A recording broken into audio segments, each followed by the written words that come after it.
welcome to the AAFE Training Center. I'm Jill Charles. I'm a nurse practitioner at the American Academy of Facial Aesthetics. My assistant today is Megan Hayes, who's a registered nurse, and this is Kelly. She's our patient for today, but also a nurse practitioner for us here at the American Academy of Facial Aesthetics. So we're going to walk through basically just a pretty comprehensive visit for treating a patient for botulinum toxin. You'll see the animations that we have Kelly make, and I'll mark her according to where we're going to inject, so you can just sort of come on in here and follow us along. All right, so we always start from the top and work our way down, so we'll start with the frontalis muscle, and I usually ask them to make a surprise look. Raise your brows as high as you can. And it's always important to treat the frontalis as a whole, so I identify the lateral borders of my frontalis. So where you see muscle moving, you need to treat. Otherwise, what will happen is the lateral portion of this muscle will start recruiting and can result in a Spock eyebrow. Relax your brow. Can result in a Spock because this will be the active muscle fibers trying to pull up when the remainder of the muscle is paralyzed. All right, Kelly, raise your eyebrows again for me. Good, and relax. So, as we know, Botox diffuses about a nickel to a dime size. So we are wanting to space out our treatment markings about a nickel to a dime size apart from each other to ensure that we have equal diffusion across the entire frontalis muscle. Raise your eyebrows for me. Good, and relax. And raise one more time. Perfect. So this looks as though our treatment markings are nice and spaced out, and we also treat the frontalis from end to end. Next, we'll move on to the glabellar complex, and you'll ask them to make an angry look. So pull your brows together, really good for us.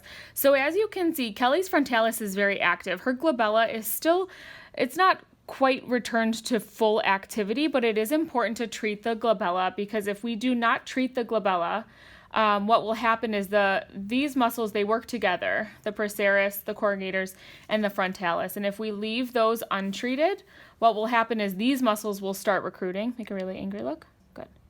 And then the 11s will become much more prominent because this muscle will be working very hard to compensate.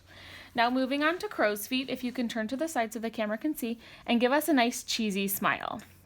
Perfect. So you're going to locate the lateral aspect of your orbital rim, and your injection sites should be about a 1 centimeter off of the orbital rim.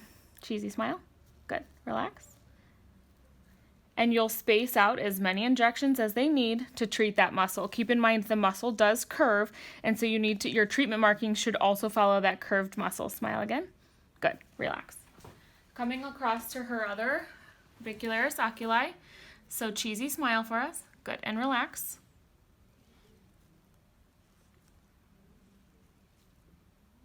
Perfect. Oops. Sorry, my marker's not working all that well. Okay. And then in Kelly, we are not treating the masseters or the temporalis today, but we are treating this mentalis. So if you follow us, you've likely seen Kelly's mentalis treatment before. So she has a very prominent muscle here. Can you make that? So you can see here, this muscle is so prominent. Now relax, which is what's causing this very prominent crease in the lower face as well. So when you give a little bit of botulinum toxin here to relax this muscle, it inevitably softens the crease, and she really liked that result the last time we treated her. So make that look again. Good. Good. Alrighty. So in terms of dosages, we already discussed prior to starting the video. So last time we treated Kelly with 10 units in her frontalis, and she felt like she really didn't get much longevity out of that treatment. So we are going to increase her to 12 units. For her glabellar complex, make a very angry look again. Really angry. That's as angry as she gets. Mm-hmm. So I'll treat this lightly. I'll probably give her 4 here in the procerus and then 2 in each corrugator site. And then for her crow's feet, smile really big. Good. We'll probably do 2 in each site, so that'll be 6 on either side. And then in her mentalis, we will do 2 units and 2 units. So stay tuned. We're going to draw everything up, and then we'll bring you back for treatment as well. All right, so now we're going to draw up the botulinum toxin for Kelly's treatment.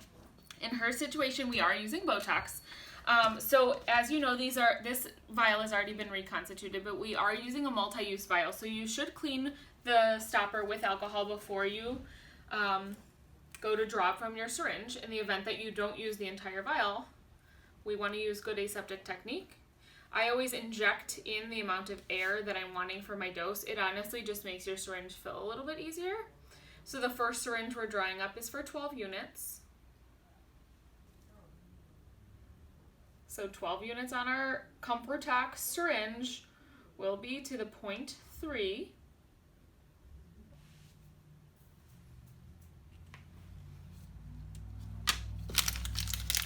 Glabellar dose is going to be the same.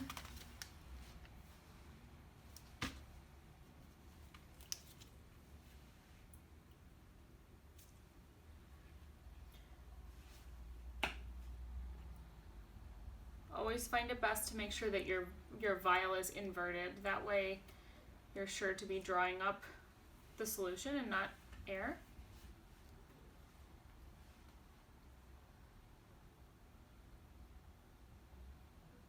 If you get a couple of air bubbles, it's no problem. Just overfill a little bit, and then you can try and push the air back in.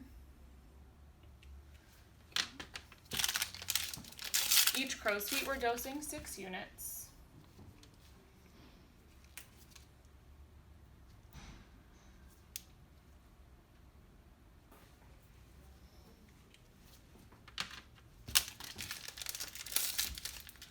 We are going to be a little close. I know that this vial is sort of getting towards the end, so we might have to take the lid off so that we can ensure that we get every last drop out of the vial, and I'll show you how to do that as well.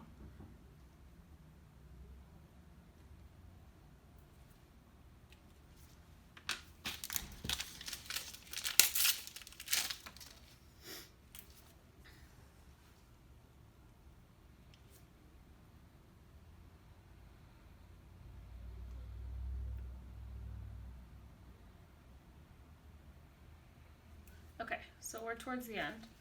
I have almost 4 units, but not quite. So we just use a standard bottle opener, and you're just going to want to sort of wiggle the bottle opener around the top. If you're too aggressive and you just go and flick it off, it actually can break the glass, and unfortunately then the vial will be ruined.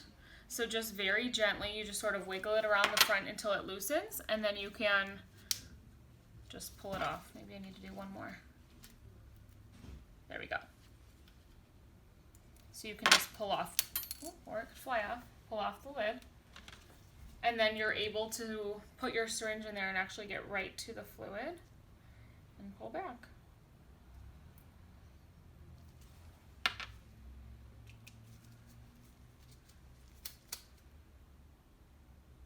We're at 4 units. Okay, so our 40 units has been drawn up, and now we're going to get ready and get ready to inject.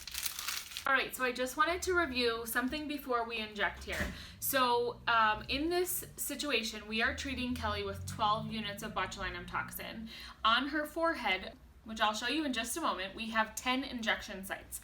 12 units is a large dose. However, this is our 3rd time treating Kelly, and we follow up with her closely, and we are aware that we do need to increase the dose for Kelly. It gets a little tricky when you tend to have more volume than how many injection sites you have. To be honest with you, most commonly we actually have less units than how many dots we have on the forehead. So the dots basically just ensure that we are covering the frontalis evenly. So for example, usually a nice dose for a newish patient is 6 units, but say we have 10 dots on the forehead. This is actually the opposite. So we have 12 units for 10 sites. So in order to make this so that we're evenly treating the frontalis, and also for the ease of distributing the Botox, we're going to convert this amount, so the volume amount, so that we can do that even easier. So for 10 sites, it will be easiest if we have 20 units, what looks like units in our syringe. It's still 12 units. It doesn't change the dosage of our Botox. At this point, we can forget that about the dose of the Botox. We're worried about volume here. So I have my 12 units drawn up in my syringe. If you can come a little bit closer so you can see here. Here's my 12 units. And in order to evenly distribute this volume throughout the frontalis, I am going to draw up additional saline to 20 units. And then when I go to treat Kelly, I will push 2 units each site. So in order to do that, I'm taking my saline vial. You'll clean it off with an alcohol swab. And you're going to invert your syringe into the saline and just pull back. Obviously, you don't want to push the Botox forward because that would ruin the vial of saline. And you're just immediately going to pull back to 20 units and then remove the syringe.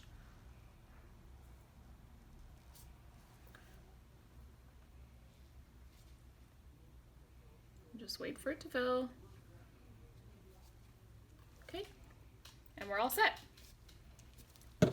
All right, so now it's time to treat Kelly with the Botox. Kelly, you can relax your head back. Okay.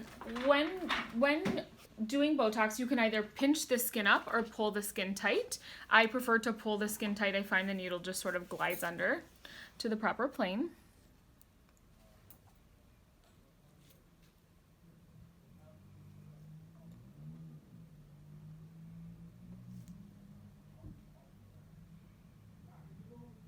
Kelly doing okay? Perfect.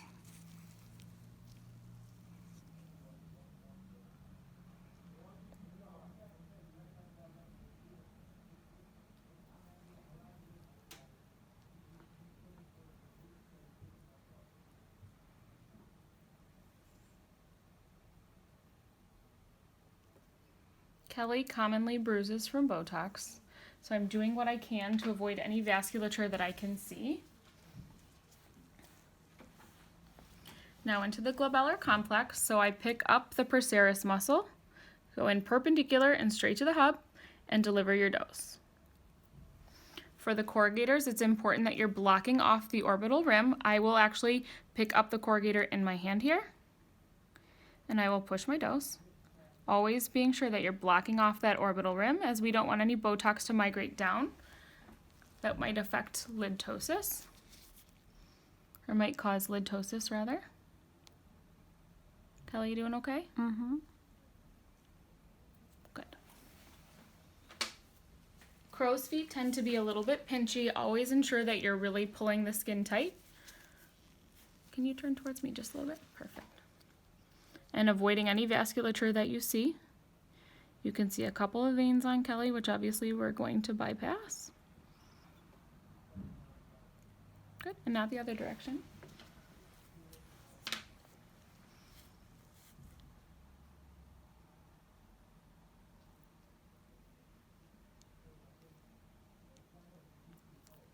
And lastly is the mentalis. You can turn straight ahead. And if you can just pull that muscle up for me again, just so I can see. Good, and now relax. Sorry. Okay, we're all set. Surprised, right?